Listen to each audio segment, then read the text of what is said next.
Neymar বনাম Robinho junior, চর অপমান তারপর প্রকাশ্যে কমা। ডিবল করে কাটিয়েছিল জুনিয়র, আর তারপরেই মাথা গরম নেইমারের। সতীর্থকে চর ধাক্কা দিয়ে ফেলে দেওয়া, অনুশীলন মাঠে তুমুল উত্তেজনা। যে ছেলেটা ছোটবেলা থেকে নেইমার জুনিয়রকে আদর্শ মানত, সেই রবিনহো জুনিয়রের সঙ্গেই কেন এমন আচরণ? মিটমাট হওয়ার পরও কেন পুরো ব্রাজিলে তোলপাড় এই ঘটনা?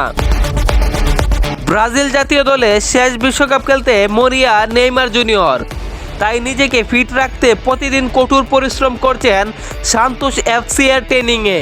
কিন্তু সেই ট্রেনিং গ্রাউন্ডে ঘটে যায় বিস্ফোরণ।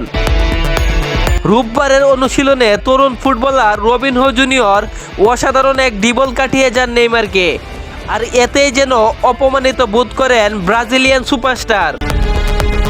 খবর অনুযায়ী মুহূর্তেই রেগে যান নেইমার, চড়াও হন রবিনহো জুনিয়রের উপর, ধাক্কা দিয়ে ফেলে দেন মাটিতে। দুজনের মধ্যে শুরু হয় তুমুল বাকবিতণ্ডা। পরিস্থিতি এতটাই ভয়াবহ হয়ে উঠেছে, সতীর্থদের এগিয়ে এসে দুজনকে আলাদা করতে হয়।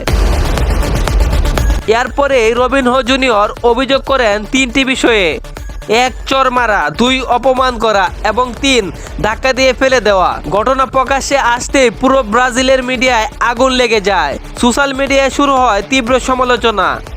অনেকেই বলতে শুরু করেন নেইমারের অহংকারেই তার সবচেয়ে বড় শত্রু। চাপের মুখে অবশেষে মুখ খুলতে বাধ্য হন নেইমার। সাংবাদিকের সামনে প্রকাশ্যে ক্ষমা চান তিনি। নেইমার বলেন, আমি মেজাজ হারিয়ে ফেলেছিলাম, পরিস্থিতি অন্যভাবে সামলানো যেত, আমার ভুল হয়েছে।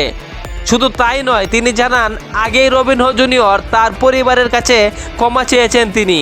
আর সবচেয়ে অবাক করা বিষয়, রবিনহো জুনিয়রও নেইমারের পক্ষেই কথা বলেছেন।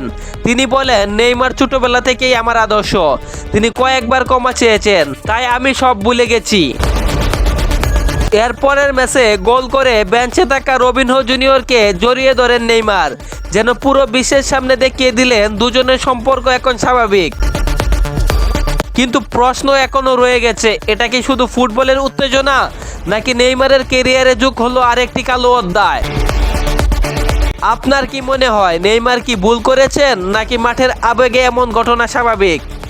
কমেন্টে জানান আপনার মতামত। আর এমন বিস্ফোরক ফুটবল খবর পেতে এখনই চ্যানেলটি সাবস্ক্রাইব করুন।